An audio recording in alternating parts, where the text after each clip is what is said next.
യേശുവിനെ സ്നേഹിക്കണം എന്ന് ചിന്തിച്ച് ഒരാളെങ്കിലും മുന്നോട്ട് വന്നിട്ടുണ്ടോ? സ്തോത്രം.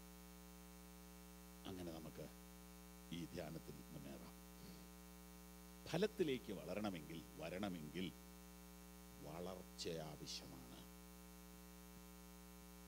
വളർച്ച ആവശ്യമാണ്. ഇന്നലത്തെ വിത്ത് വളരാൻ പോയിട്ട് കിളുത്തുപോലുമില്ല. അത് വഴിയരികെ വീണ വഴി പറവ കൊണ്ടുപോയി. അപ്പൊ ഇന്നലത്തെ മെസ്സേജ് ഇവിടെ ഉള്ളവരോടല്ല പറഞ്ഞത്, കാരണം അത് പറവ കൊണ്ടുപോയല്ലോ, അത് മുളച്ചില്ലല്ലോ.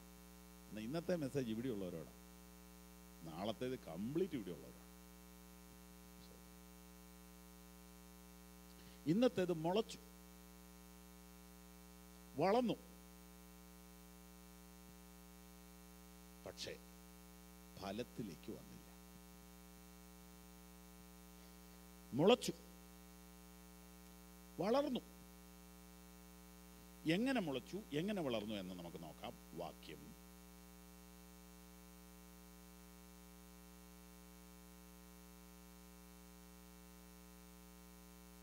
5 ഒന്നുകൂടെ വായിക്കാമോ?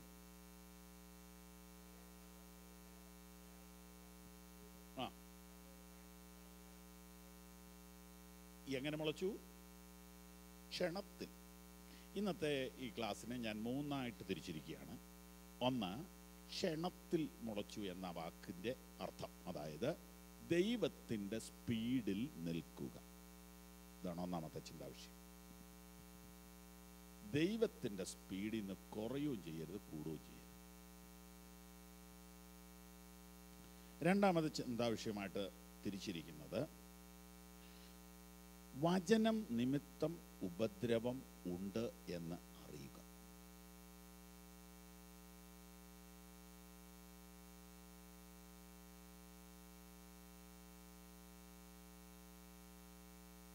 മൂന്നാമത്തെ ചിന്താവിഷയം, വേരുള്ള ക്രിസ്ത്യാനി ആകുക. വേരുള്ള ക്രിസ്ത്യാനി ആകുക.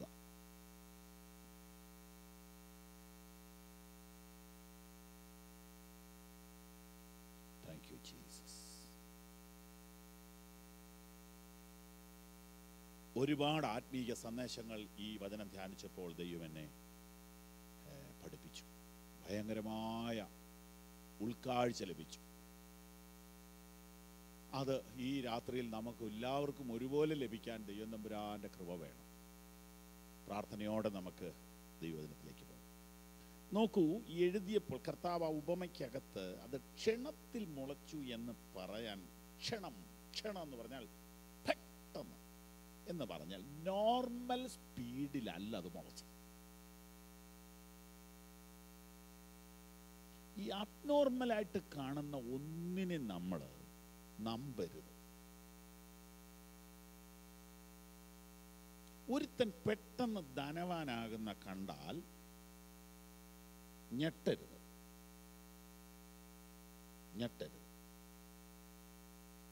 എങ്ങനെ വേഗത്തിൽ ധനവാനാകാം എന്നൊരു പുസ്തകം ഇറങ്ങി പണ്ട്. അത് വിറ്റ് അയാൾ പണക്കാരനായി.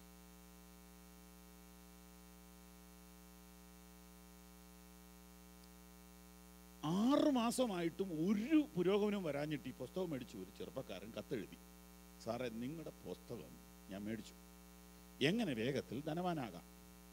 ഞാനത് വായിച്ചതിൻ്റെ പ്രിൻസിപ്പിൾ മുഴുവൻ പരീക്ഷിച്ചു, പക്ഷെ ഞാൻ കീഴോട്ടാ പോണേ, ഒരു മെച്ചവും കാണുന്നില്ലല്ലോ. എന്തെങ്കിലും എനിക്കൊരു മറുപടി തരാമോ? ഒരു കത്തയച്ചു, മറുപടി വന്നില്ല. അയാൾ മുടങ്ങാതെ രണ്ടാമത്തെ കത്തയച്ചപ്പോൾ മറുപടി വന്നു, ഞാൻ ചെയ്തത് നീ ചെയ്യുക.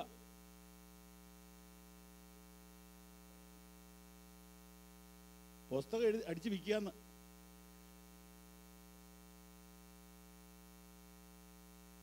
വായിച്ചതാ, നടന്ന സംഭവമാണോ എന്ന് അറിയാൻ മേല, വായിച്ച കാര്യം. എന്നാലും അതിനകത്തൊരു ചിന്തയുണ്ട്.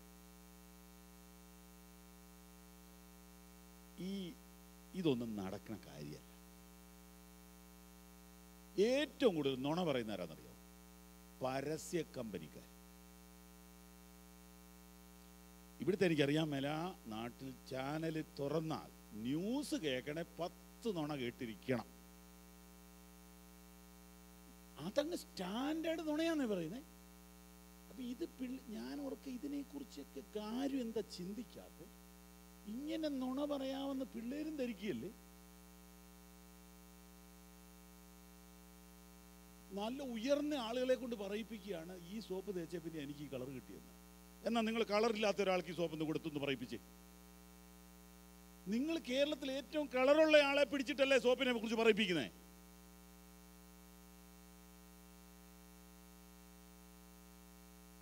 ഒരു ചെറിയ നുണയാണ് ഞാനീ പറയും. ഇങ്ങനത്തെ വലിയ വലിയ നുണകള് ന്യൂസിന്റെ ഇടയ്ക്ക് 5-8 പ്രാവശ്യം വരുന്നു. മനുഷ്യനെ മൂഢ സ്വർഗത്തിൽ നിർത്തുക. അപ്പൊ ഇത് കേട്ട് ഇത് തന്നെ ക്രിസ്തീയതയിലോട്ട് കയറുക.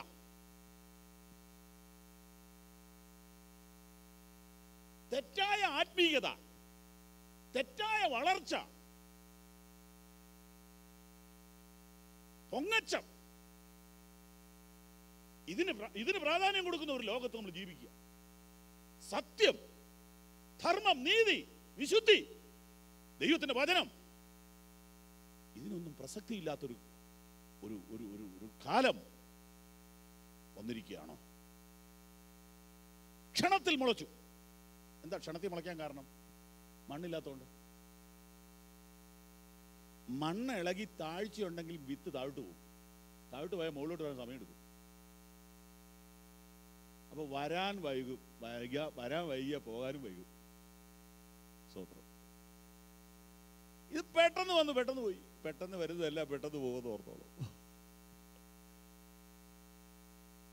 ദാ വന്നു, ദേ പോയി. ഇപ്പോഴത്തെ ഒരു ഡയലോഗാണ് പിള്ളേരെല്ലാം പറയുന്നത്. എന്നാ സംഭവം എനിക്കറിയാമെന്നില്ല. സ്വതം.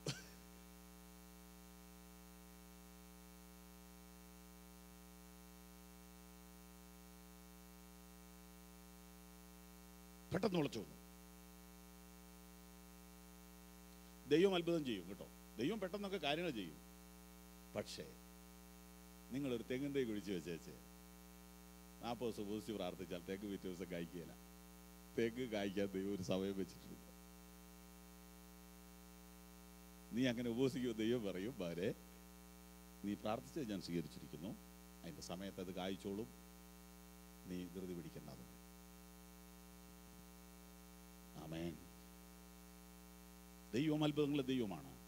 പക്ഷെ ഓരോന്നിനും ഓരോ ടൈമുണ്ട്. ദൈവത്തിന്റെ സ്പീഡിൽ നിൽക്കുക. എന്താ ഈ ക്ഷണത്തിൽ മുളച്ചു എന്നുള്ളതുകൊണ്ട് അർത്ഥമാക്കുന്നത്? ധൃതി പിടിച്ചുള്ള ഒരു ആത്മീയത, ആവേശം, ആരംഭ ശൂരത്വം.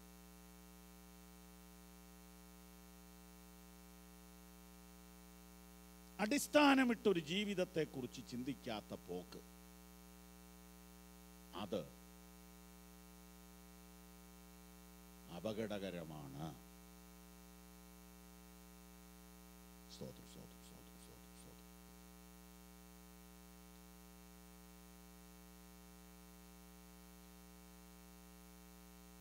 ക്ഷണത്തിൽ മുളച്ചു വന്നു, ക്ഷണത്തിൽ വാടിപ്പോയി. ആഴെ കുഴിച്ച് പാറമേൽ അടിസ്ഥാനമിട്ട് വീട് പണിത മനുഷ്യനോട് തുല്യം. മത്തായി സുവിശേഷം 7-ാം അധ്യായത്തിൽ 2 വീട് പണിയെ കുറിച്ച് പറഞ്ഞിരിക്കുന്നു.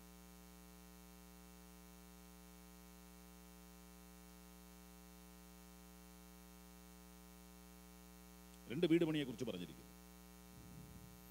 24 മുതൽ 27 വരെയാണ് അത് പറഞ്ഞിരിക്കുന്നത്. വായിക്കാം. ഈ വചനം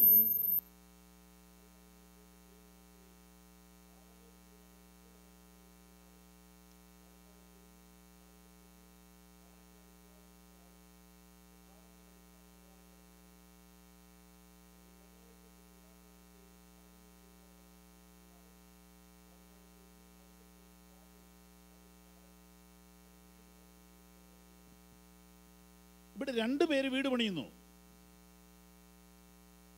കർത്താവിൻ്റെ വചനം കേട്ട മനുഷ്യരെയാണ് ഈ 2 വീട് പണിക്കാരായിട്ട് കർത്താവ് കൊണ്ടുവന്നിരിക്കുന്നത്. കേൾക്കാത്തവരെയല്ല, കേട്ടവരെയാണ്. അങ്ങനെയാണെങ്കിൽ ലോകത്തിലുള്ള മനുഷ്യരെ 3 ആയിട്ട് തിരിക്കണം. വചനം കേൾക്കാത്ത ഒരു കൂട്ടർ, വചനം കേട്ട് അതുപോലെ ജീവിച്ച ഒരു കൂട്ടർ, വചനം കേട്ടിട്ട് ജീവിതത്തിൽ പകർത്താത്ത മൂന്നാമത്തെ കൂട്ടർ. രണ്ട് കൂട്ടരെ കുറിച്ച് ഇവിടെ പറയുന്നത്. എൻ്റെ വചനങ്ങളെ കേട്ട് ചെയ്യുന്നവൻ, എൻ്റെ ഈ വചനങ്ങളെ കേട്ട് ചെയ്യാത്തവൻ. വചനം കേട്ട് ജീവിതത്തിൽ പ്രായോഗികമാക്കുന്നവരും ആക്കാത്തവരും. വചനം കേട്ട് ജീവിതത്തിൽ പ്രായോഗികമാക്കിയവൻ ബുദ്ധിയുള്ളവനാണ്. ദൈവം തമ്പുരാൻ ബുദ്ധിയുള്ളവനെന്ന് പറയുന്നവനാ ബുദ്ധിയുള്ളവൻ. ദൈവം തമ്പുരാൻ ബുദ്ധിയുള്ളതെന്ന് പറയുന്ന ഒന്നാമത്തേത് 14-ാം സങ്കീർത്തനത്തിലാണ്. ദൈവത്തെ അന്വേഷിക്കുന്ന ബുദ്ധിമാനുണ്ടോ എന്ന് കാണുവാൻ ദൈവ സ്വർഗത്തിൽ നിന്ന് മനുഷ്യപുത്രന്മാരെ നോക്കുന്നു. അപ്പോൾ ദൈവത്തെ അന്വേഷിക്കുന്നവൻ ബുദ്ധിമാനാണ്. നക്ഷത്രങ്ങളെ കുറിച്ച് പഠിക്കുന്നത് നല്ലതാ, പക്ഷെ നക്ഷത്രങ്ങളെ ഉണ്ടാക്കിയവനെ കുറിച്ച് പഠിച്ചാലോ? ചന്ദ്രനിൽ പോണത് നല്ലതാ, ചന്ദ്രനെ നിർമ്മിച്ചവനെ അകത്തു കൊണ്ടുവന്നാലോ? അവനാണ് ബുദ്ധിമാൻ. സ്തോത്രം. കടലിന്റെ അടിയിൽ പോയി പഠനം നടത്തുന്നത് നല്ലതാ, പക്ഷേ സമുദ്രത്തെ വെള്ളം മുഴുവനും ഒറ്റ കൈ കൊണ്ട് അളക്കുന്ന സർവശക്തനെ കുറിച്ച് അറിയുന്നതാണ് ബുദ്ധി. ഹല്ലേലൂയ. പർവ്വതങ്ങളെ കുറിച്ചും പാറയെ കുറിച്ചും കല്ലുകളെ കുറിച്ച് പഠിക്കുന്നത് നല്ലതാ, പക്ഷെ കുന്നുകളെ വെള്ളിക്കോല് കൊണ്ട് തൂക്കുന്ന ഒരുത്തനുണ്ട്, അവനെ കുറിച്ച് അറിയുന്നതാണ് ബുദ്ധി. ഹല്ലേലൂയ. ആരാണ് ബുദ്ധിമാൻ? ഇതിന്റെ പുറകിൽ ഒരുത്തനുണ്ട്, അവനെ കുറിച്ച് അന്വേഷിക്കുന്നവനാണ് ബുദ്ധിമാൻ. ഈ പ്രായത്തിൽ, ഈ ചെറുപ്രായത്തിലൊക്കെ ഇതിന്റെ പുറകിൽ ഒരുത്തനുണ്ട്. മഴ പെയ്യിക്കുന്നവൻ, മഞ്ഞ് പെയ്യിക്കുന്നവൻ, ഉദയാസ്തമനങ്ങളെ തരുന്നവൻ, മനുഷ്യനെ നിയന്ത്രിക്കുന്ന സർവശക്തൻ. Price the Lord. Price the Lord. ഇവിടുത്തെ പാസ്റ്റർ എന്നോടൊരു ഒരു സംഭവം പറഞ്ഞു. ഒരു സായിപ്പ് ഈ ചർച്ചിൽ വന്ന് പറഞ്ഞ ഒരു സംഭവം. അദ്ദേഹം പണ്ട് ദൈവശബ്ദം കേട്ട് ഈ ദേശത്ത് വന്ന് പ്രവർത്തിച്ച കാലത്ത്, വർഷങ്ങൾക്ക് മുമ്പ് കൊടും തണുപ്പത്ത്, തണുപ്പ് കാലത്ത് ചൂട് കൊടുക്കാനായിട്ട് വിറക് കത്തിച്ചാ ഉപയോഗിച്ചുകൊണ്ടിരുന്നത്. വിറക് കത്തിച്ച് അപ്പൊ വിറക് മുഴുവൻ തീർന്നു. തണുത്ത് വിറച്ച് മനുഷ്യര് മരിക്കും പ്രാർത്ഥനയ്ക്ക് വരുന്നവര്. ആ മിഷണറി മുറി കയറി വാതിലടച്ചു, കർത്താവേ എൻ്റെ വിറകില്ല, നാളെ വരുന്ന വിശ്വാസികൾക്ക് ചൂട് കൊടുക്കാൻ വിറകില്ല, ഇവിടെ വിറക് തന്നിട്ടേ ഞാൻ ഇവിടെ എഴുന്നേക്കുള്ളൂ. 1 മണി രാത്രിക്ക് കഥകെ വന്ന് മുട്ടിയെന്ന അയൽവക്കംകാരൻ ഒരു കെട്ട് വിറകുമായിട്ട്. എന്നിട്ട് അയാൾ ആദ്യം പറഞ്ഞ വാചകം, ഞാനൊരു കത്തോലിക്കനാ, എന്നെ പെന്തിക്കോസിലൊന്നും ആക്കരുത്, പക്ഷെ നിങ്ങളുടെ ദൈവം ഇന്നലെ രാത്രി എന്നോട് പറഞ്ഞു നിങ്ങൾക്ക് വിറകില്ലെന്ന്. എന്നിട്ട് അയാൾ പറഞ്ഞു, തീരുന്നത് വരെ എൻ്റെ വീട്ടിൽ കിടപ്പുണ്ട്, വിറക് കത്തിച്ചോണം, പക്ഷെ ഞാൻ പെന്തിക്കോസ് വരികയില്ല. ഇതാണ് കാക്കയെ കൊണ്ട് പോറ്റി എന്ന് പറഞ്ഞാൽ അത് അത് അത് കഥയാന്ന് തോന്നും. കാക്ക വിശ്വാസി വന്നിട്ടില്ലല്ലോ. Praise the Lord.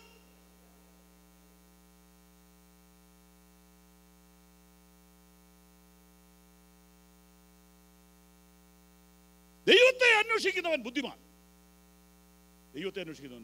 2, ദൈവവചനം അനുസരിക്കുന്നവൻ ബുദ്ധിമാൻ.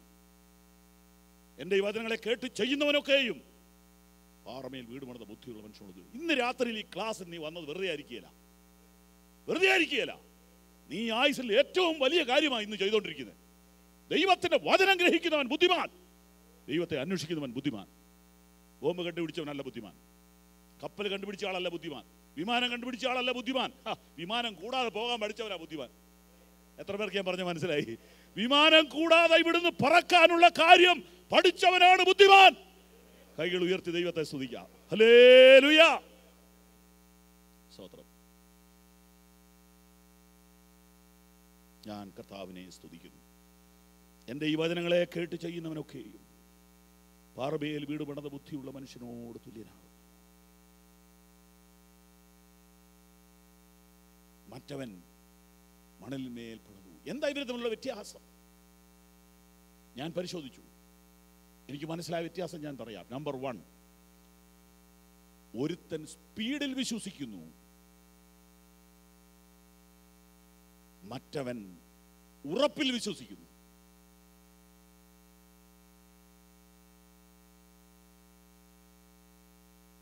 ഒരാൾ പണിക്കാരനോട് പറയുന്നത് ഇച്ചിരി പതുക്കെ മതി, പക്ഷെ എന്തായിരിക്കണം, സ്ട്രോങ് ആയിരിക്കണം. അല്ല അന്നേരം ഉദ്ഘാടനം വൈകിക്കോട്ടെ, ഞാൻ ഉദ്ഘാടനത്തിന് ഡേറ്റ് തീരുമാനിച്ചിട്ടില്ലല്ലോ. അല്ല മറ്റേ പുള്ളി തീരുമാനിച്ചു, അതെനിക്ക് വിഷയമല്ല. ഓക്കെ, മറ്റേ പുള്ളി പണിക്കാരോട് പറയുന്നത് എന്നാണെന്നറിയോ? അത് സാരമില്ല, അതൊന്നും നോക്കണ്ട, സംഗതി വേഗം തീർക്കണം.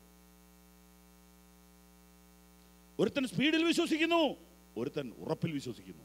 ഇന്ന് രാത്രി നിങ്ങൾ ഏതിൽ വിശ്വസിക്കുന്നു?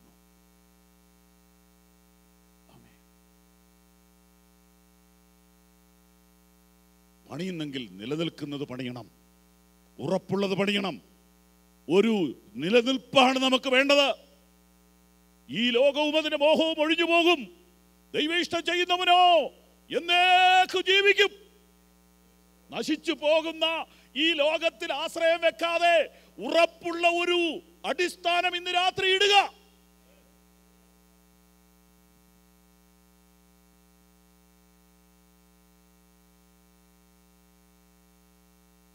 രക്തത്താൽ ചെയ്യാം. ഒരുവൻ സ്പീഡിൽ വിശ്വസിക്കുന്നു, ഒരുവൻ ഉറപ്പിൽ വിശ്വസിക്കുന്നു.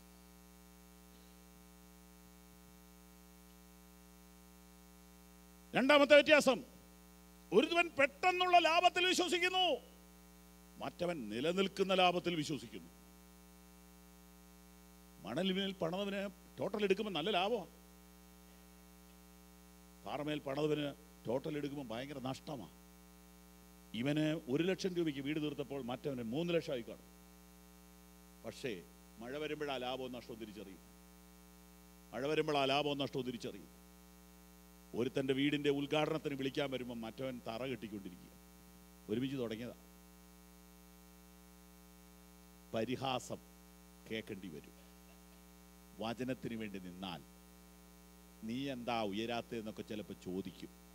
എല്ലാ ചോദ്യത്തിനൊന്നും ഉത്തരം വിശ്വാസി പറയണ്ട. എൻ്റെ കർത്താവ് പറഞ്ഞിട്ടില്ല. ഈ നിങ്ങൾ സുവിശേഷങ്ങൾ എടുത്ത് 4 സുവിശേഷം വായിച്ചാൽ കൂടെ ഒരു വാക്ക് കാണാം, യേശുവോ മിണ്ടാതിരുന്നു. എല്ലാത്തിനൊന്നും ഉത്തരം പറയണ്ട. ഉത്തരം അവൻ പറഞ്ഞോളും. ഉത്തരം കാലം പറഞ്ഞോളും. ഉത്തരം ദൈവം പറഞ്ഞുകൊള്ളും. മൗനമായിരിക്കുക, ദൈവം പറയും ഉത്തരം. Praise God. Hallelujah. വേഗത്തിൽ പണി തീരാത്തതെന്ത്? ഉയരാത്തതെന്ത്? അഭിവൃദ്ധി ഇല്ലാത്തതെന്ത്? നേട്ടങ്ങളില്ലാത്തതെന്ത് എന്ന ചോദ്യങ്ങൾക്ക് ഉത്തരവൊന്നും കൊടുക്കണ്ട. പതുക്കെ പണിതാ മതി. ഉറപ്പിൽ വിശ്വസിക്കുന്നവൻ. പെട്ടെന്ന് കാലാവസ്ഥ മാറി.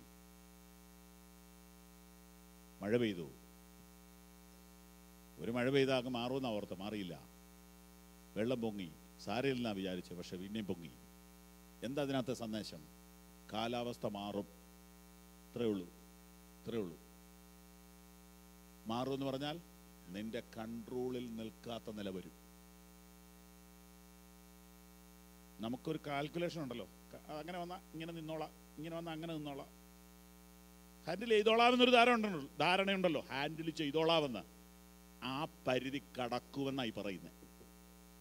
ഹാൻഡിൽ ചെയ്തോളാമെന്ന് പറയുന്നില്ലേ, അതിനപ്പുറത്തേക്ക് കാര്യങ്ങൾ പോകും. അപ്പോഴാണ് പാറമേൽ അടിസ്ഥാനമുള്ളവന്റെ വ്യത്യാസം അറിയുന്നത്. യഹോവയിൽ ആശ്രയിക്കുന്നവൻ കുലുങ്ങാതെ എന്നേക്കും നിൽക്കുന്ന സിയോൻ പർവ്വതം പോലെയാകുന്നു. യോർദാൻ നദീ തീരം കവിയുമ്പോൾ മനമേ, ഓളങ്ങൾ കണ്ടു നീ കലങ്ങേണ്ട തെല്ലുമേ. യോർദാൻ നദീ തീരം കവിയുമ്പോൾ മനമേ, ഓളങ്ങൾ കണ്ടു നീ കലങ്ങേണ്ട തെല്ലുമേ. അൻപുള്ള രക്ഷകൻ മുൻപിൽ നടക്കവേ, അൻപുള്ള രക്ഷകൻ മുമ്പിൽ നടക്കവേ, തുമ്പം വരില്ലെന്നും തുണയവനല്ലോ, തുമ്പം വരില്ലെന്നും തുണയവനല്ലോ. യോർദാൻ നദീ തീരം കവിയുമ്പോൾ മനമേ, ഓളങ്ങൾ കണ്ടു നീ കലങ്ങണ്ട തെല്ലുമേ.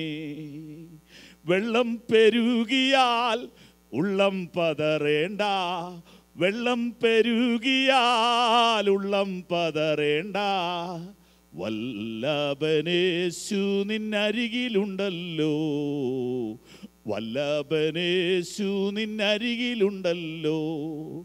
യോർദാൻ നദി തീരം കവിയുമ്പോൾ മനമേ, ഓളങ്ങൾ കണ്ടു നീ കലങ്ങേണ്ട തെല്ലുമേ. കരങ്ങളടിച്ചു പാടാം. യോർദാൻ നദി തീരം കവിയുമ്പോൾ മനമേ, ഓളങ്ങൾ കണ്ടു നീ കലങ്ങേണ്ട തെല്ലുമേ. യോർദാൻ നദി തീരം കവിയുമ്പോൾ മനമേ, ഓളങ്ങൾ കണ്ടു നീ കലങ്ങേണ്ട തെല്ലുമേ. നല്ലോർ വിശ്വാസത്തിൻ സ്വർലോക പാതയിൽ, നല്ലോർ വിശ്വാസത്തിൻ സ്വർലോക പാതയിൽ, കല്ലോലമേടുകൾ ഒതുങ്ങി നിന്നിടും, കല്ലോലമേടുകൾ ഒതുങ്ങി നിന്നിടും.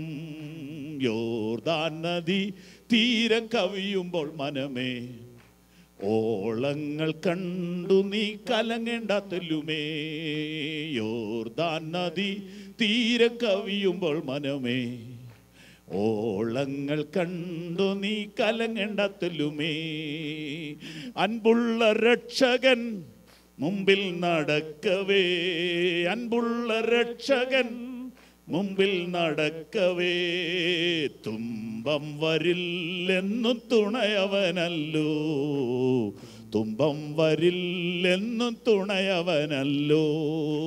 യോർദാൻ നദി തീരം കവിയുമ്പോൾ മനമേ, ഓളങ്ങൾ കണ്ടു നീ കലങ്ങേണ്ട തെല്ലുമേ.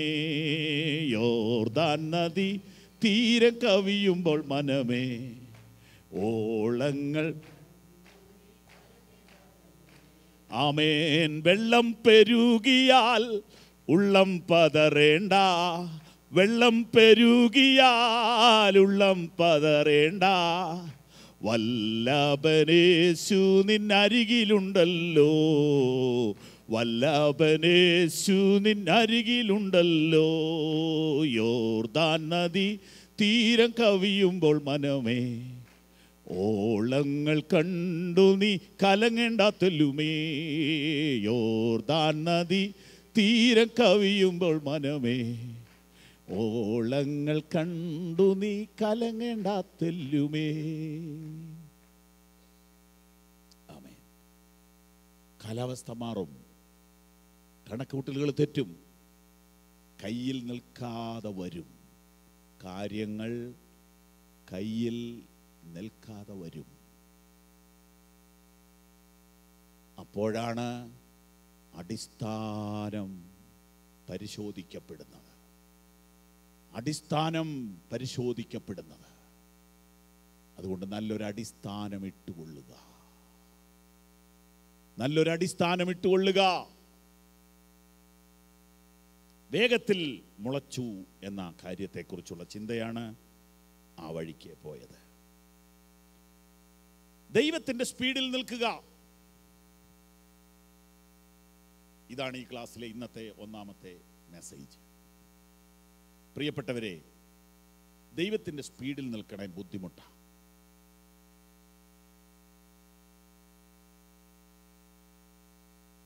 ക്രിസ്തീയ ജീവിതം നയിക്കുന്നവർക്കറിയാം. ഞാനൊരു ചോദ്യം ചോദിക്കുക, ഏതെങ്കിലും കാര്യത്തിൽ ദൈവം സ്പീഡ് കൂടിപ്പോയി എന്ന് തോന്നിയിട്ടുണ്ടോ? പക്ഷെ കുറഞ്ഞു പോയി എന്ന് പലപ്പോഴും തോന്നിയിട്ടില്ലേ? ഇല്ലേ?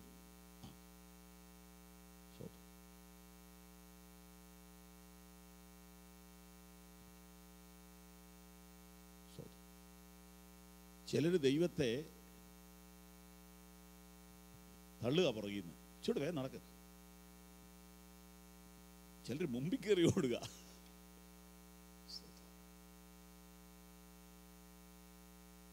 ഹാനോക്ക് ദൈവത്തോട് കൂടെ നടന്നു എന്ന വാക്യം ധ്യാനിക്കുമ്പോൾ ആദ്യം മനസ്സിലാക്കണം, ഈ ഹാനോക്ക് ഒരു സ്പീഡ് ഗവർണർ പിടിപ്പിച്ചിട്ടുണ്ടായിരുന്നു.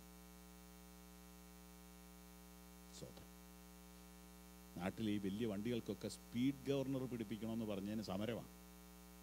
കാരണം അവർക്ക് സ്പീഡ് വിടണം.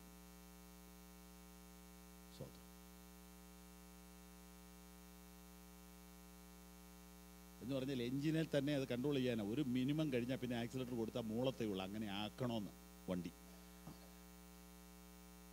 അത് വണ്ടിക്ക് വെച്ചില്ലെങ്കിൽ നമുക്ക് വെക്കണം.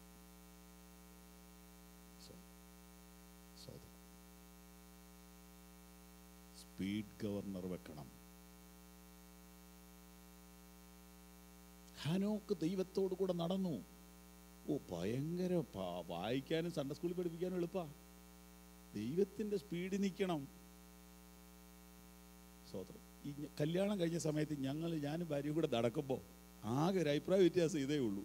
ഞാനൊരു അര ഫർലോക്ക് ചെന്ന് കഴിയുമ്പോൾ പുള്ളിക്കാരത്തി പുറകില്ല. എനിക്കൊരു മിനിമം സ്പീഡിൽ താന്ന് നടക്കാനേ അറിയത്തില്ല. ഞാനൊരു പിടിയിലല്ലേ, കാരണം നമ്മൾ അങ്ങനെയല്ലേ പഠിച്ചിരിക്കുന്നേ. അപ്പോ കുറെ നേരം കഴിയുമ്പോൾ ആളെ കാണാനില്ല. അന്ന് ഈ പറഞ്ഞ സ്കൂട്ടറും കാറും ഒന്നും ഇല്ലല്ലോ. അപ്പൊ ഞാനന്നേരം ജയിച്ച മട്ടില്ല. ചൂട് സ്പീഡ് നടക്കാൻ മേലെ. ഇതൊക്കെ ശരിയാ. ഒടുവിൽ കർത്താവ് എന്നോട് ചോദിക്കുക, എടാ സ്പീഡ് ഇല്ലാത്തവർക്ക് സ്പീഡ് കൂട്ടാനാണോ എളുപ്പം, സ്പീഡ് ഉള്ളവർ കുറയ്ക്കാനാണോ എളുപ്പം? നീ വലിയ മിടുക്കനാണെങ്കിൽ നീ കുറയ്ക്കാൻ ആദ്യം പഠിക്കുക. ശരിയാണല്ലോ, പഠിച്ചു ഞാൻ.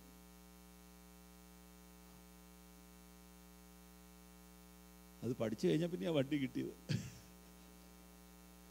Praise God.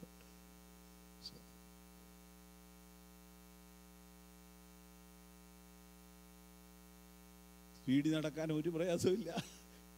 സോദരം, എൻ്റെ മോനെ മോട്ടോർ സൈക്കിൾ പഠിച്ചു, സ്കൂട്ടർ ഓടിക്കാൻ പഠിച്ചപ്പോൾ ഞാൻ ചോദിച്ചു, എത്ര സ്പീഡിൽ വിടാവടാ, നിനക്ക് എത്ര സ്പീഡ് വിടാം? അതിലുള്ള എത്ര വിടാവുന്നു? സൂചി വന്ന് മുട്ടുന്നവരെ വിടാവും. ഞാൻ പറഞ്ഞെന്നാൽ നിനക്ക് ഒന്നും അറിയാൻ വരുന്നു. ഈ ഫുൾ സ്പീഡിൽ വിടാൻ ഒരു വിവരവും വേണ്ട, ചുമ്മാ ചവിട്ടി പിടിച്ചാൽ പോരെ. കുട്ടാ മോനെ, അതിലൊരു പച്ച വര കൊടുത്തിരിക്കുന്ന കേട്ടോ, അവിടെ സ്പീഡോമീറ്റർ നിൽക്കണം. എന്നാൽ നീ മിടുക്കൻ ഡ്രൈവറാന്ന് ഞാൻ പറയാവുന്നു.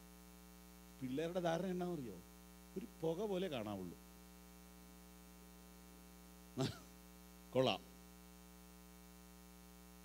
നല്ല ഡ്രൈവർ. അതിന് മാത്രം ബുദ്ധിമുട്ടുള്ളൂ. ആക്സിലേറ്റർ ഇങ്ങനെ ഒറ്റ വലി അങ്ങ് പൊക്കോളും. അതൊന്ന് കൺട്രോൾ ചെയ്ത് നിൽക്കണമെങ്കിൽ മെച്യൂരിറ്റി എന്ന് പറയുന്ന സാധനം വേണം. Price the Lord. ദൈവത്തിന്റെ സ്പീഡിൽ നിൽക്കുക, ദൈവത്തിന്റെ സ്പീഡിൽ നിൽക്കുക. Self control. അപ്പോൾ മാത്രമേ ദൈവത്തിന് നമ്മളെ ഉപയോഗിക്കാൻ പറ്റുകയുള്ളൂ.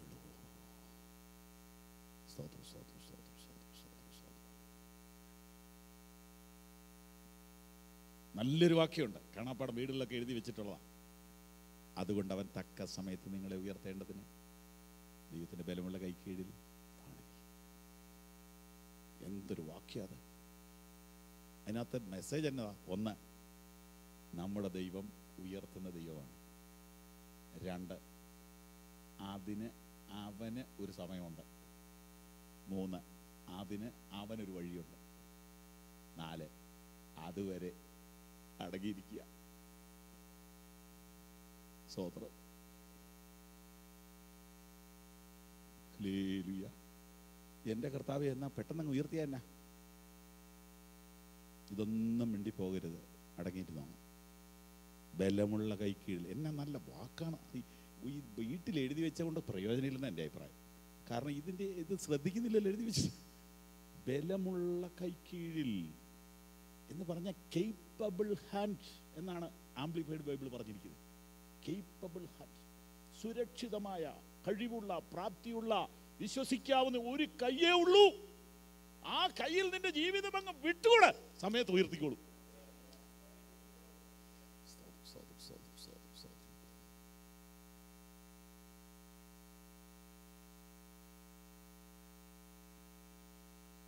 ദൈവത്തിന്റെ സ്പീഡിൽ നിൽക്കുക.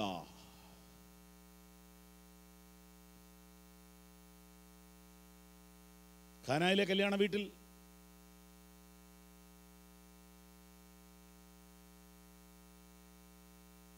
ഈശോ മിശിഹായെ ഒഴിച്ച് ബാക്കി എല്ലാവരും പറയുന്ന സമയം പോയതാണ്.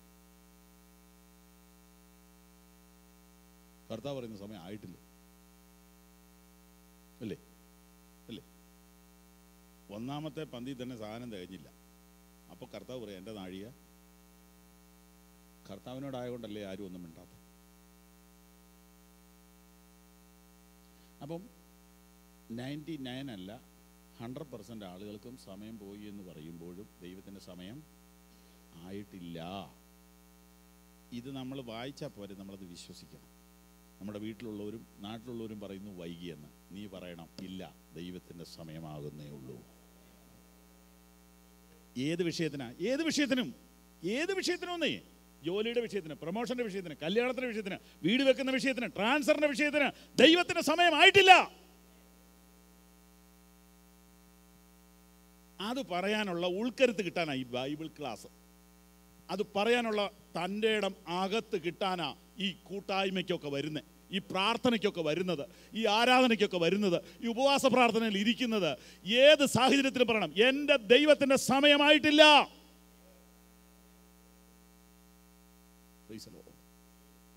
എന്നോടൊരിക്കൽ കർത്താവ് പറഞ്ഞു, സമയം എന്ന് പറഞ്ഞ സാധനം ഉണ്ടാക്കിയത് ഞാനാണെന്ന് നിനക്കറിയാവോ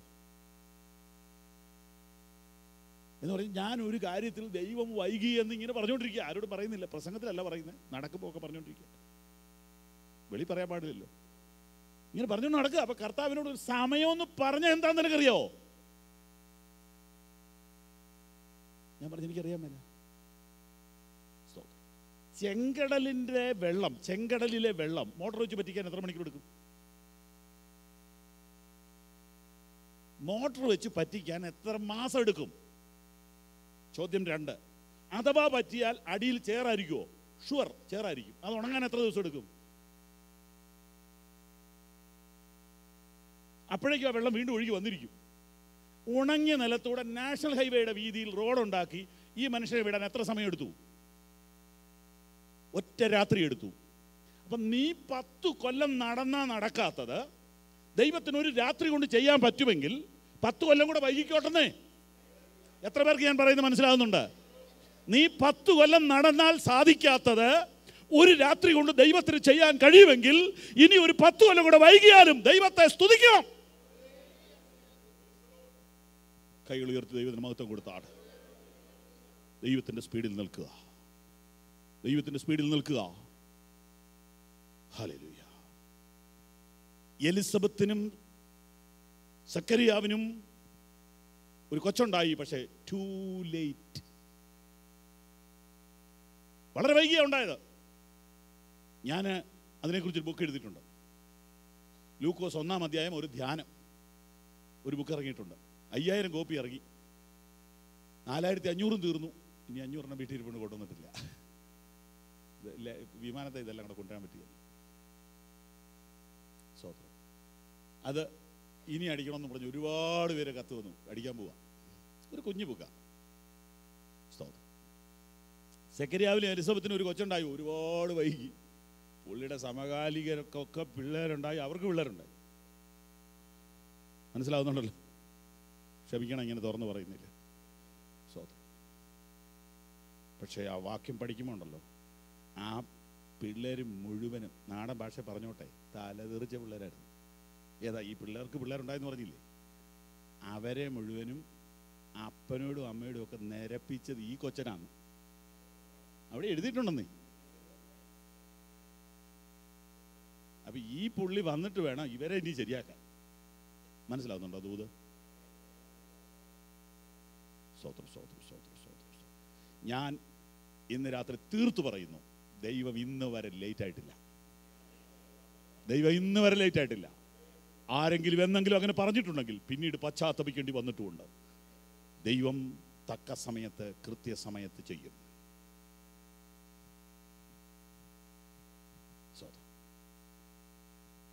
ഹല്ലേലൂയ. ആകയാൽ ദൈവത്തിന്റെ സ്പീഡിൽ നമുക്ക് നിൽക്കാം പ്രിയരേ, ദൈവത്തിന്റെ സ്പീഡിൽ നിൽക്കാം.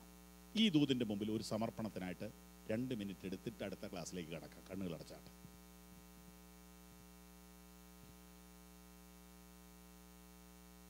നന്മയും പൂർണ്ണ പ്രസാദവുമുള്ള നിൻഹിതമെന്തെന്നു ഞാൻ അറിയുവാ നന്മയും പൂർണ്ണ പ്രസാദവുമുള്ള നിൻഹിതമെന്തെന്നു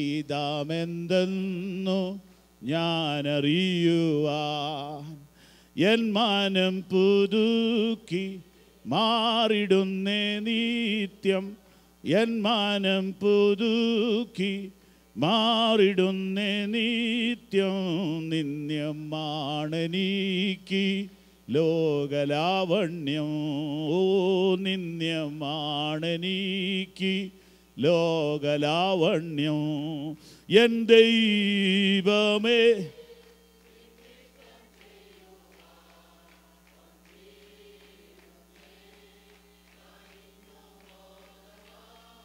എൻ്റെ ഇഷ്ടമൊന്നും വേണ്ട പ്രിയനെ അങ്ങേ ഇഷ്ടം എന്നിൽ പൂർണ്ണമാക്കണേ എൻ്റെ ഇഷ്ടമൊന്നും വേണ്ട പ്രിയനെ അങ്ങേ ഇഷ്ടം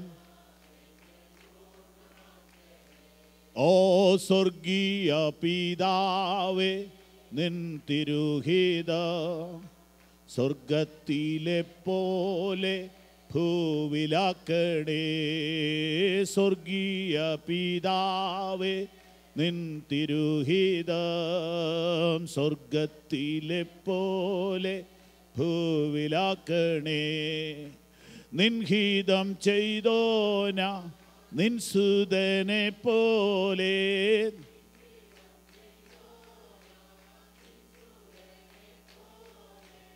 ഇന്നു ഞാൻ വരുന്നേ നിൻഹിതം ചെയ്യുവാൻ ഇന്നു ഞാൻ വരുന്നേ നിൻഹിതം ചെയ്യുവാൻ എൻ ദൈവമേ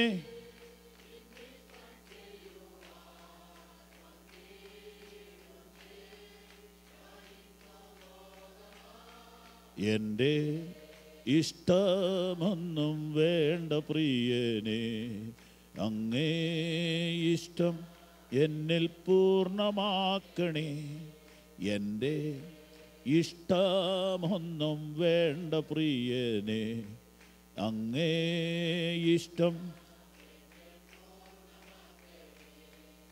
കണ്ണുകൾ അടച്ച് നമുക്ക് ദൈവത്തിൻ്റെ സ്പീഡിൽ നിൽക്കാനായിട്ട് ഒന്ന് സമർപ്പിക്കാം. എൻ്റെ ദൈവം ഒരിക്കലും ലേറ്റാകുന്നില്ല എന്ന് ഉറയ്ക്കുക. പലപ്പോഴും നാം മനസ്സുകൊണ്ട് സ്പീഡ് കൂട്ടുന്നത് നമുക്ക് ഏറ്റുപറയാം. മൂല്യമുള്ളൊരു ജീവിതത്തിനായി സമർപ്പിക്കാം. പാറമേൽ അടിസ്ഥാനമിട്ടൊരു പണിക്കായിട്ട് ഇന്ന് രാത്രി ഏൽപ്പിക്കാം. വ്യക്തിപരമായ ജീവിതത്തിൽ ദൈവം വൈകുന്നു എന്ന് ആകുലപ്പെട്ടുകൊണ്ട് ഇന്ന് രാത്രി വന്ന ആരൊക്കെയുണ്ട്?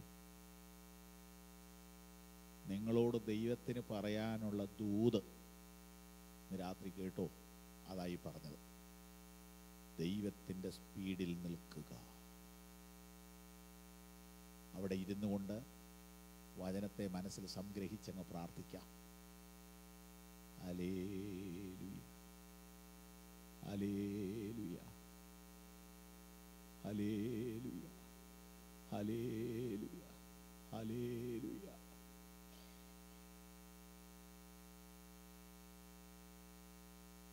കർത്താവേ, ഞങ്ങൾ പലപ്പോഴും അങ്ങേക്ക് സ്പീഡില്ലെന്ന് ചിന്തിച്ചിട്ടുണ്ട്. അങ്ങയുടെ സ്പീഡിലേക്ക് നിൽക്കാൻ ഞങ്ങളെ പഠിപ്പിക്കണമേ. ഈ വചനത്തിന് മുമ്പിൽ സമർപ്പിക്കുന്നു യേശുവിന്റെ നാമത്തിൽ തന്നെ. കരങ്ങൾ ഉയർത്തി ദൈവത്തിന് സ്തോത്രം ചെയ്യാം. രണ്ടാമത്തെ ചിന്താവിഷയം, വചനം നിമിത്തം ഉപദ്രവം ഉണ്ട്. മത്തായി സുവിശേഷം 13-ാം അധ്യായത്തിൽ നാം വായിച്ച ഉപമയ്ക്കകത്ത്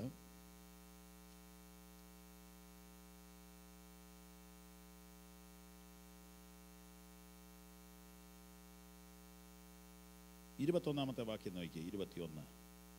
നിമിത്തം ഞെരുക്കമോ ഉപദ്രവമോ നേരിട്ടാൽ അവൻ ക്ഷണത്തിൽ ഇടറിപ്പോകുന്നു. വചനം നിമിത്തം ഞെരുക്കം ഉണ്ടാകാം, ഉപദ്രവവും ഉണ്ടാകാം. അപ്പൊ അതിനോട് ബന്ധപ്പെട്ട മറ്റു വാക്യങ്ങളൊക്കെ നമ്മുടെ മനസ്സിലേക്ക് വരണം.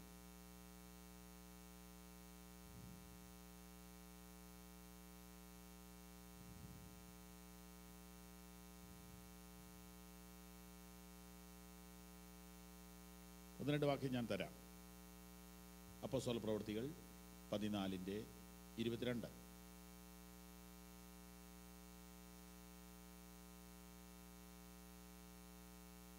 വിശ്വാസത്തിൽ നിലനിൽക്കണം എന്നും നാം അനേകം കഷ്ടങ്ങളിൽ കൂടി ദൈവരാജ്യത്തിൽ കടക്കേണ്ടതാകുന്നു എന്നും പ്രബോധിപ്പിച്ചു. 1 തെസ്സലോനിക്കർ 3:4.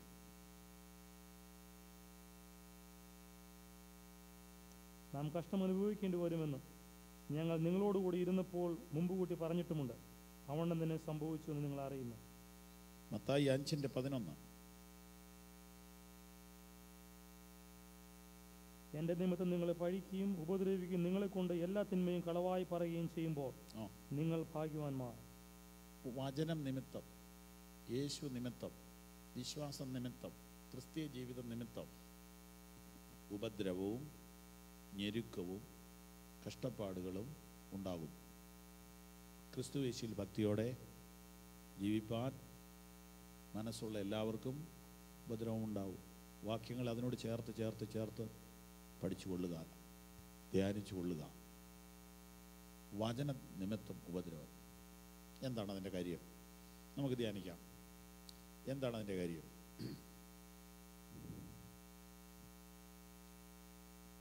കാരണം ഒന്ന്,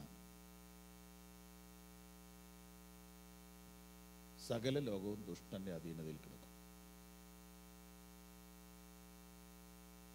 അപ്പൊ ദുഷ്ടന്റെ അധീനതയിലും ദുഷ്ടന്റെ നിയന്ത്രണത്തിലും ദുഷ്ടന്റെ കൺട്രോളിലുമുള്ള ഈ ലോകത്തിൽ അതിൽ നിന്ന് നേരെ എതിരായിട്ട് ജീവിക്കാൻ ഒരാൾ തീരുമാനിച്ചാൽ അവൻ ഇച്ചിരി ബുദ്ധിമുട്ട് സഹിക്കേണ്ടി വരും.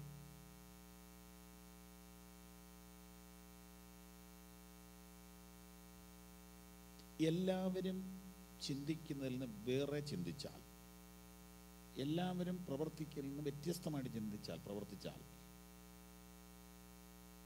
അവൻ ഒറ്റപ്പെടും.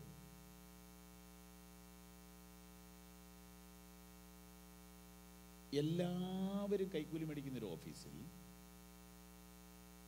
ഒരാൾ കൈക്കൂലി മേടിക്കാതെ നിന്നാൽ അവനെ അവരെല്ലാവരോടും കൂടി ഒറ്റപ്പെടുത്തും, ഉപദ്രവിക്കും. ഇങ്ങനെ എല്ലാ മണ്ഡലത്തിലും വ്യത്യസ്തത പാലിക്കാൻ ആഗ്രഹിച്ചു കഴിയുമ്പോൾ പെയിനുണ്ടാകും. പക്ഷെ അതൊരു സുഖമാണ്. കുറച്ച് കഴിയുമ്പോൾ അതൊരു സന്തോഷമായിട്ട് മാറും. വചനം നിമിത്തം ഉപദ്രവം. വചനം നിമിത്തം എന്ന് പറഞ്ഞാൽ വചനമകത്ത് കയറിയത് കൊണ്ട്, പ്രമാണമകത്ത് കയറിയത് കൊണ്ട്, യേശു അകത്ത് വന്നതുകൊണ്ട് ചില കാര്യങ്ങൾക്ക് നോ പറയേണ്ടി വരും. അങ്ങനെ വരുമ്പോൾ ബുദ്ധിമുട്ടുകൾ ഉണ്ടാകും. ആദ്യത്തെ ഒരു കുറച്ച് സമയത്തെ ഉള്ള ബുദ്ധിമുട്ട്, അത് കഴിയുമ്പോൾ നമുക്ക് പോകാനുള്ള ഒരു വഴി ദൈവം തുറന്നു തരും. സ്തോത്രം. എവിടെയും എല്ലാവർക്കും ഭക്തന്മാർക്ക് ദൈവം ഒരു വഴി തുറന്നു കൊടുക്കും. ദൈവത്തിൻ്റെ വിശ്വസ്തതയാണ്. വചന നിമിത്തം ഉപദ്രവം ഉണ്ട്. മൂന്നാമത്തെ വിഷയം കൂടെ വേഗത്തിൽ നമുക്ക് എടുത്തെങ്കിലേ ഈ ക്ലാസ് നമുക്കൊന്ന് ഫിനിഷ് ചെയ്യാൻ പറ്റത്തുള്ളല്ലോ. മൂന്നാമത്തെ വിഷയം, വേരുള്ള ക്രിസ്ത്യാനി ആകുക.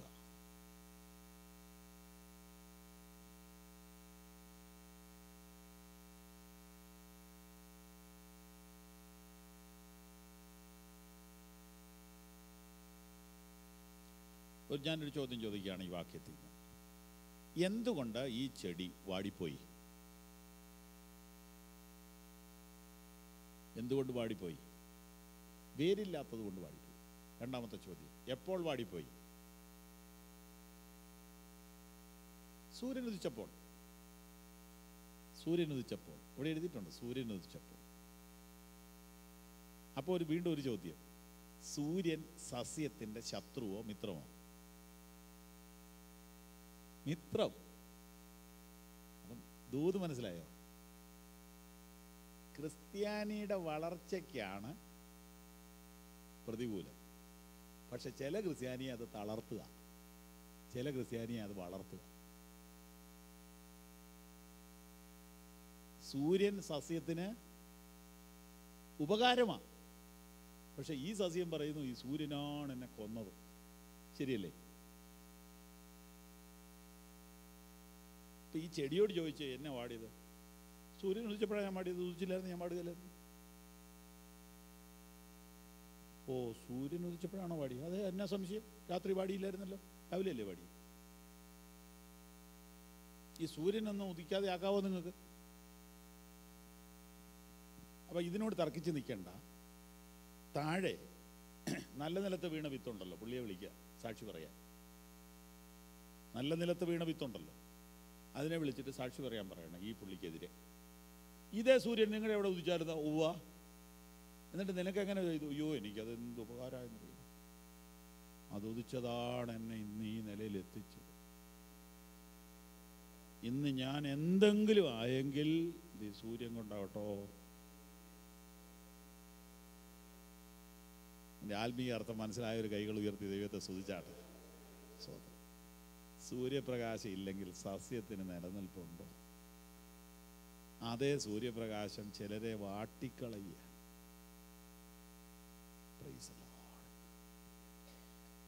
ജീവിതത്തിന് നേരെ വന്ന കഷ്ടത നിന്നെ തളർത്താൻ വന്നതല്ല, നിന്നെ വളർത്താൻ വന്നതാണ്.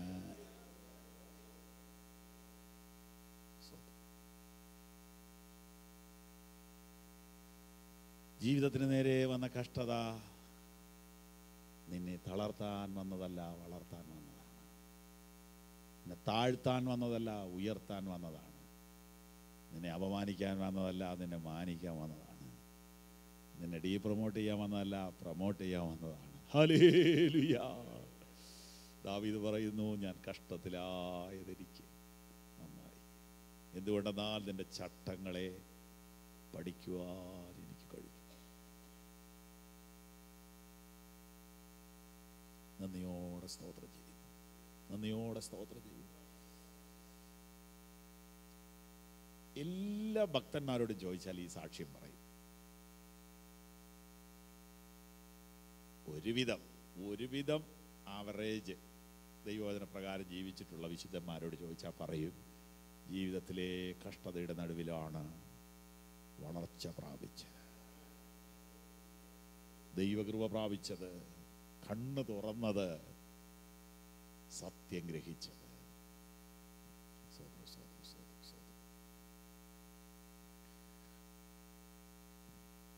നമുക്ക് ആ ഭാഗത്തേക്ക്, ആ ഡിപ്പാർട്ട്മെന്റിലോട്ട് കയറിയാലുണ്ടല്ലോ ബൈബിൾ മുഴുവൻ അതുവഴി പോകാനുണ്ട്. ജോസഫിനെ കൊണ്ടിട്ടത് ഏത് കാരാഗ്രഹത്തിലാണെന്നൊരു വാക്കുണ്ട്, ഓർമ്മയുണ്ടോ? ശരിക്കും അവിടെ അതിൻ്റെ എടുത്ത് പഠിച്ചാൽ ഫറവോനോട് വ്യക്തിപരമായി എതിർത്ത ആളുകളെയാണ് അവിടെ ഇട്ടിരിക്കുന്നത്. അങ്ങനത്തെ തടവറയിൽ കൊണ്ടുവന്ന് ജോസഫിനെ ഇട്ടു. ഇത് വല്ലവർക്കും അറിയാവോ? നാളെ ഭരിക്കേണ്ട ആളാ ഇവൻ. അവിടെ കിടന്നാലാ ശരിയായ ട്രെയിനിങ് കിട്ടുള്ളൂ. കാരണം രാജാവിനോട് എതിർത്തവർക്ക് ചില കാര്യങ്ങൾ പറയാൻ കാണും, ന്യായങ്ങൾ. അവരെ കൗൺസിൽ ചെയ്യാനായിട്ടൊരു അവസരം ഇപ്പോൾ കിട്ടിയിരിക്കും. പുള്ളിക്കാരൻ അവിടെ ചെന്നിട്ട് ചുരുണ്ടുകൂടി കിടക്കുകയല്ല നിരാശപ്പെട്ട്, പുള്ളി അവിടെ കൗൺസിലിങ്ങാണ്. ജയിലിലത്തെ ശിശു, ഈ പ്രിസൺ ഗോസ്പൽ മിഷനൊക്കെ തുടങ്ങുന്നതിന് മുമ്പ് ജോസഫ് അത് തുടങ്ങിയത്. ആദ്യത്തെ ജയിൽ സുവിശേഷകൻ ജോസഫാണ്. ജോസഫ് ജയിലിൽ നിന്ന് രാവിലെ എഴുന്നേറ്റ് ഒരു മൂലയിൽ പോയി താടിക്ക് കൈ കൊടുത്തിരുന്നാൽ പോരെ, എന്നാലും ഞാൻ വിശുദ്ധിയോടെ സൺഡേ സ്കൂളിലൊക്കെ പോയിട്ട് എനിക്ക് ഈ ഗതി വന്നല്ല എന്നല്ലേ പറയണ്ടേ? എഴുന്നേറ്റിട്ട് തടവുകാരെ ചെന്ന് കണ്ടു. കണ്ടിട്ട് ചോദിക്കുക, എന്നാ നിങ്ങളുടെ മുഖം പാടിയിരിക്കും? ഞാൻ തിരിച്ചൊരു ചോദ്യം ചോദിക്കുക, ജയിലിൽ പിന്നെ വാടാതെ പിന്നെ എങ്ങനെ ഇരിക്കണ്ടേ?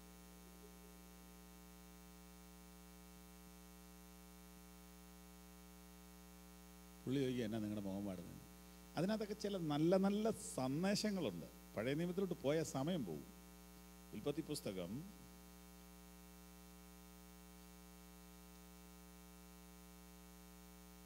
40-ാം അധ്യായം 1 മുതൽ 1 വായിച്ചേരെ.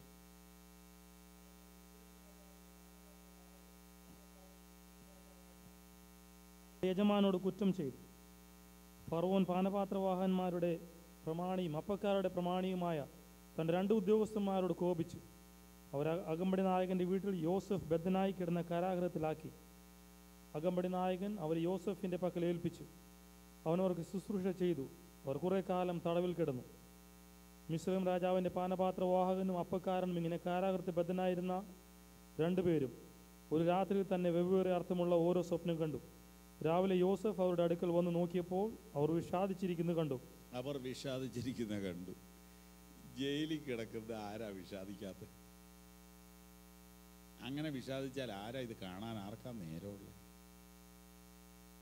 ഞാൻ നിങ്ങൾ അതിനകത്തൊരു ആത്മീക മർമ്മം മനസ്സിലാക്കാൻ എൻ്റെ ഉള്ളിലോട്ടൊന്ന് ഇറങ്ങി പറയട്ടെ. ജോസഫ് അവരുടെ മുഖത്ത് നോക്കി, അവരുടെ കണ്ണിൽ നോക്കി, എന്നാലേ മുഖമാടിയത് കാണാൻ പറ്റുള്ളൂ.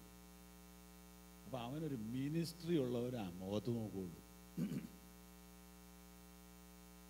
ഒരാൾ വാടിയിരിക്കുന്നത് കണ്ടാൽ അതിന് എന്തേലും ഒരു റെമഡി ഉള്ളവരല്ലേ നോക്കിയിട്ട് കാര്യമുള്ളൂ. അല്ലാത്തവർ എന്തിനാ ഇതെല്ലാം കാണുന്നത്? കാണാത്ത മട്ടി പോവുക. കണ്ടും കാണാതെയും പോകുന്നവർന്ന് പാട്ടില്ലേ? ജോസഫ് അത് കണ്ടു എന്നുള്ളത് അവൻ്റെ കോളിങ്ങിൻ്റെ ലക്ഷണമാണ്. സ്തോത്രം. എന്താ നിന്റെ മോമാടിയിരിക്കുന്നത്? അപ്പൊ അവനൊന്ന് ഓപ്പണപ്പ് ആവാൻ വേണ്ടി കാത്തിരിക്കുക. ഇന്ന് വരെ ഒരാൾ ചോദിച്ചിട്ടില്ല. അപ്പൊ ജയിലിൽ ചൂരലല്ല വേണ്ടത്, കൗൺസിലിംഗാ വേണ്ടതെന്ന് കണ്ടുപിടിച്ചത് ആരാ? ജോസഫ്. സംസാരിച്ചു. അവരുടെ അകത്തുനിന്നുള്ള പുറത്തേക്ക് എടുത്തു. അപ്പോൾ അടുത്ത വാചകം കേൾക്കണം. ഓ, ഇനി ഭയങ്കര ഇഷ്ടമാണ് എനിക്ക് ഈ ഉൽപ്പത്തി 40. സ്തോത്രം. വാക്യം 8 വായിച്ചാട്ടെ. 8. അവർ അവനോട് ഞങ്ങൾ ഓരോ സ്വപ്നം കണ്ടു, വ്യാഖ്യാനിച്ചു തരുവാൻ ആരുമില്ല എന്ന് പറഞ്ഞു. യോസഫ് അവരോട്, സ്വപ്ന വ്യാഖ്യാനം ദൈവത്തിനുള്ളതല്ലയോ? അത് എന്നോട് പറവിനെന്ന് പറഞ്ഞു. ഞാൻ ആ വാക്യത്തിന് പ്രത്യേകം അടിവരയിട്ടിരിക്കുക. സ്വപ്ന വ്യാഖ്യാനം ദൈവത്തിനുള്ളതല്ലയോ? അത് ദൈവത്തോട് പറയുന്നല്ലേ പറയണ്ടേ? അതാ ഞാൻ വരയിടാൻ കാര്യം. സ്വപ്ന വ്യാഖ്യാനം ദൈവത്തിനുള്ളതല്ലയോ? അത് എന്നോട് പറയാം. അപ്പം ഞാനാരാ? ഞാൻ ദൈവമാണെന്നല്ല, ഇവിടെ ദൈവത്തിൻ്റെ പ്രതിനിധിയായിട്ട് ഞാനേ ഉള്ളൂ.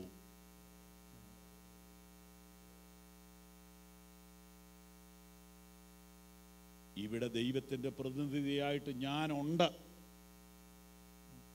സ്വപ്ന വ്യാഖ്യാനം ദൈവത്തിനുള്ളതല്ലേ? പോയി ദൈവത്തോട് പറ എന്നല്ല പറഞ്ഞു, എന്നോട് പറ. ഓ, സൂര്യൻ ഉദിച്ചു, ചൂട് തട്ടി. പേരുള്ളത് കൊണ്ട് അവൻ പാടിയില്ല. പേരുള്ളത് കൊണ്ട് പാടിയില്ല. സ്വപ്ന വ്യാഖ്യാനം ദൈവത്തിനുള്ളതല്ലയോ? അത് എന്നോട് പറ. പറഞ്ഞാൽ ഞാൻ നിങ്ങളെ സഹായിക്കാം. ഞാൻ ദൈവത്തിൻ്റെ പ്രതിനിധിയാണ് ഇവിടെ. എന്നെ കയ്യിൽ വിലങ്ങ് വെച്ചാ ഇവിടെ കൊണ്ടുവന്നത്. പക്ഷേ ഞാൻ ദൈവത്താൽ അയക്കപ്പെട്ടവനാണ് ഈ ജയിലിലേക്ക്. ഞാനിവിടെ മിഷണറി ആയിട്ടാണ് വന്നത്. എന്തൊരു കോൺഫിഡൻസ് ആണ്, എന്തൊരു കാഴ്ചപ്പാടാണ്! എന്തുകൊണ്ട്? വേരുള്ളത് കൊണ്ട്.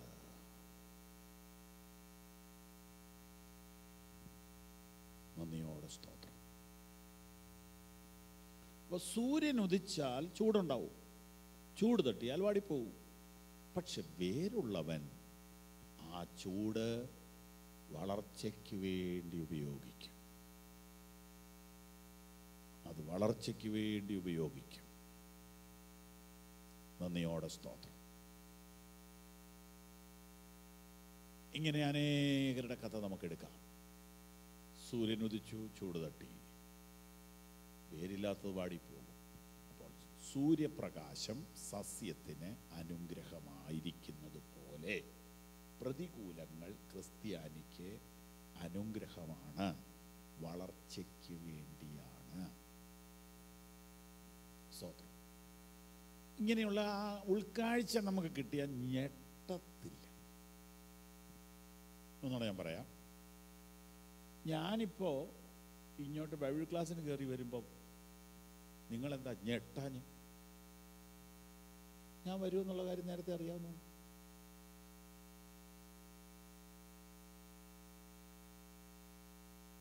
പ്രതികൂലങ്ങൾ വിശ്വാസിക്ക് ഉണ്ടെന്നും അതവനെ തളർത്താനല്ലെന്നും അറിവുണ്ടെങ്കിൽ അത് വരുമ്പോൾ എന്തുണ്ടാവത്തില്ല? ഞെട്ടിപ്പോകത്തില്ല.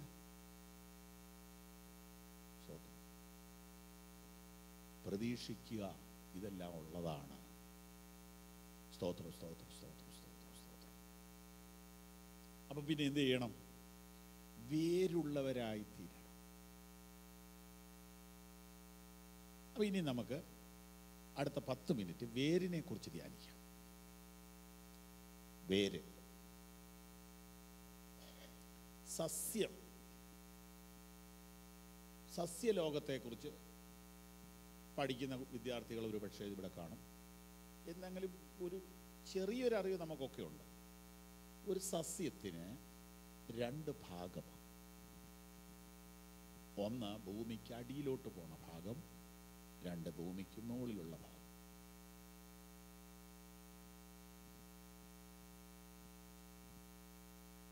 ഭൂമിക്ക് അടിയിലുള്ള ഭാഗം കാണാൻ പറ്റുമോ? പറ്റുകയില്ല. കാണണമെങ്കിൽ എന്ത് ചെയ്യണം? ചെടിയെ പറിക്കണം. അപ്പം ചെടിയെ കൊല്ലണം.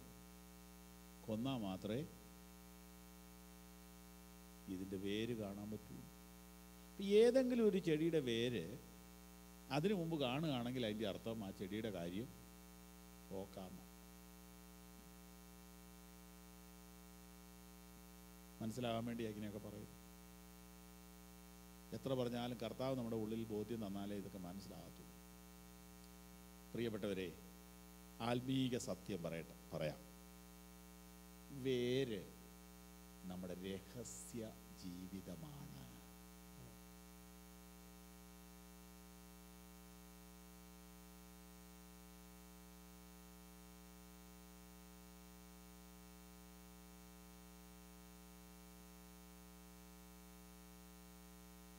സസ്യത്തിന് 2 ഭാഗമുള്ളതുപോലെ വിശ്വാസിക്ക് 2 ഭാഗമുണ്ട്. ഒന്ന് രഹസ്യ ഭാഗം അഥവാ രഹസ്യ ജീവിതം, പേഴ്സണൽ ലൈഫ്. 2 public life.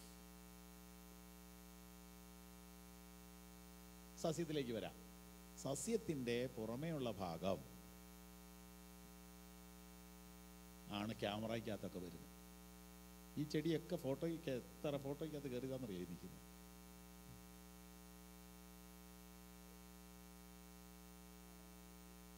ഇതിൻ്റെ വേരാരേലും ഫോട്ടോ എടുക്കുന്നുണ്ട്. ഈ ചെടി വേരില്ലാതെ നിൽക്കണമെങ്കിൽ പ്ലാസ്റ്റിക് ചെടിയായിരിക്കണം.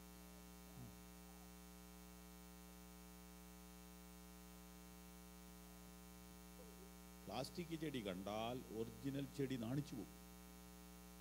അയ്യോ, അതൊക്കെ എനിക്ക് ഇവിടെ വന്നപ്പോഴാണ് അത്ഭുതം.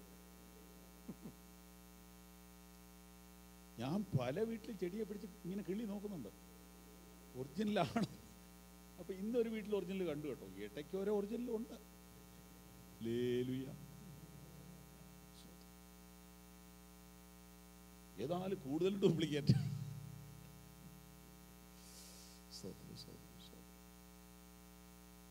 ഇടയ്ക്ക് ഓരോ ഒറിജിനലുണ്ട്.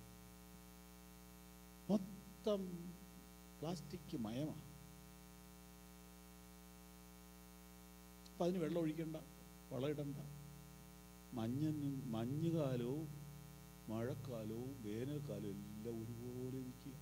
പ്ലാസ്റ്റിക്കാണ്.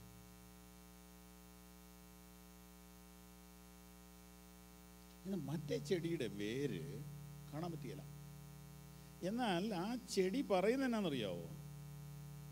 നീ ഇവിടെ നിൽക്കുന്നതിൻ്റെ കാരണം ഞാനിതിൻ്റെ അടിയിലുള്ളതുകൊണ്ട്. Price the Lord. വേര്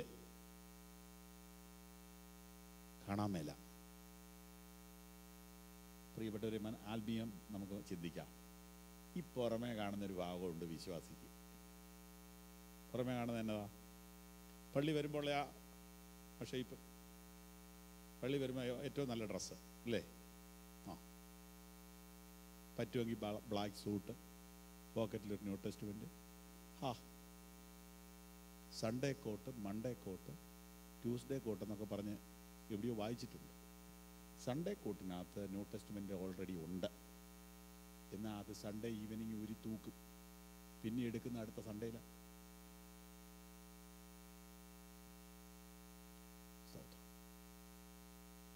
ഒരു പരസ്യഭാഗമുണ്ട്. പെയിന്റിങ് മുഴുവനും പരസ്യഭാഗത്താണ്. അതിനുവേണ്ടി എന്ത് കെയറാ കൊടുക്കുന്നതെന്നറിയോ ഈ പരസ്യഭാഗത്തിന്? അവിടെ ഒരു മിസ്റ്റേക്ക് വരാതിരിക്കാൻ അവർ 5-6 പ്രാവശ്യം കണ്ണാടി നോക്കും. എന്നാൽ ഈ രഹസ്യ ജീവിതത്തിന് അതുപോലെ ഒരു കെയർ ഉണ്ടോ എന്നുള്ളതെന്ന് ചിന്തിക്കാൻ എങ്ങനെയൊക്കെ പറയും.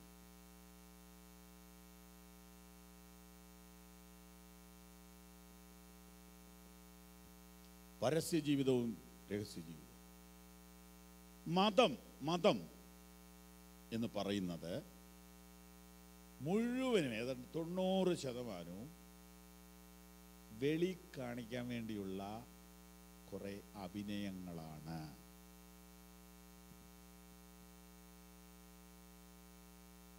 മനുഷ്യരെ കാണിക്കാൻ വേണ്ടിയിട്ടുള്ള ജാടയാണ് മതത്തിലധികവും.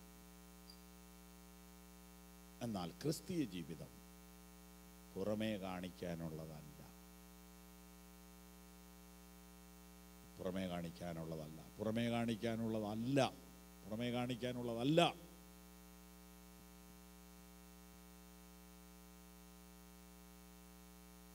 Thank you Jesus.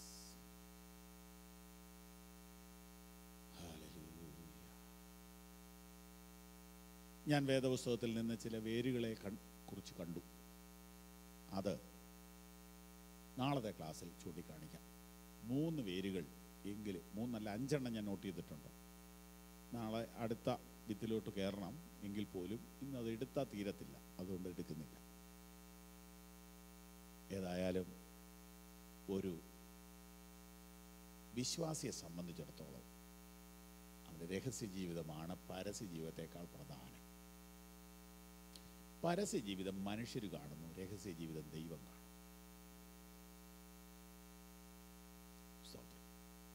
ജോസഫ് പറഞ്ഞു, എന്നെ കാണുന്നൊരു ദൈവമുണ്ട്. ദാനിയേൽ പറഞ്ഞു, എന്നെ കാണുന്നൊരു ദൈവമുണ്ട്.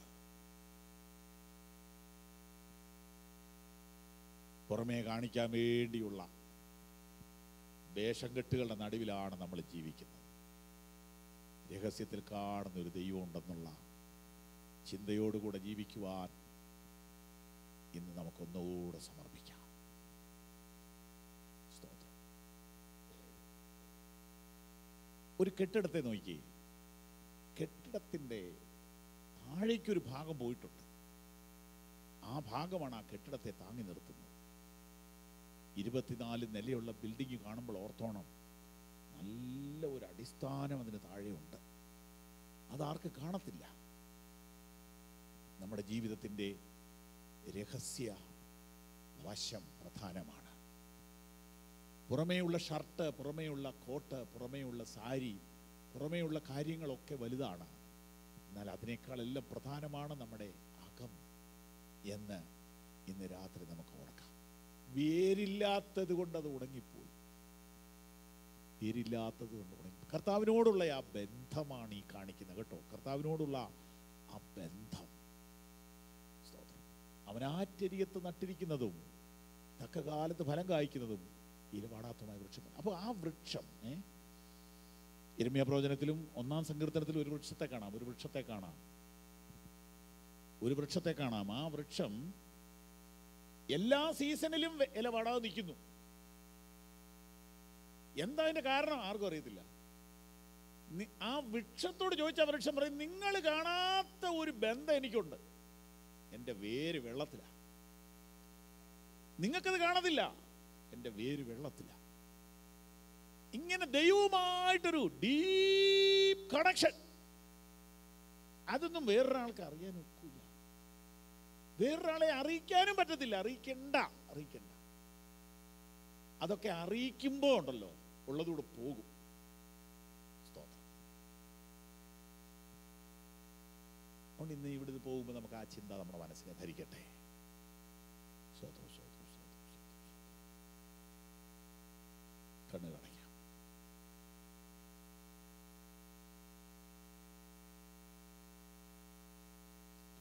പ്രിയ കർത്താവേ, ദൈവത്തിൻ്റെ വചനം ധ്യാനിപ്പാൻ നല്ലൊരു സമയം തന്നതിനായി സ്തോത്രം.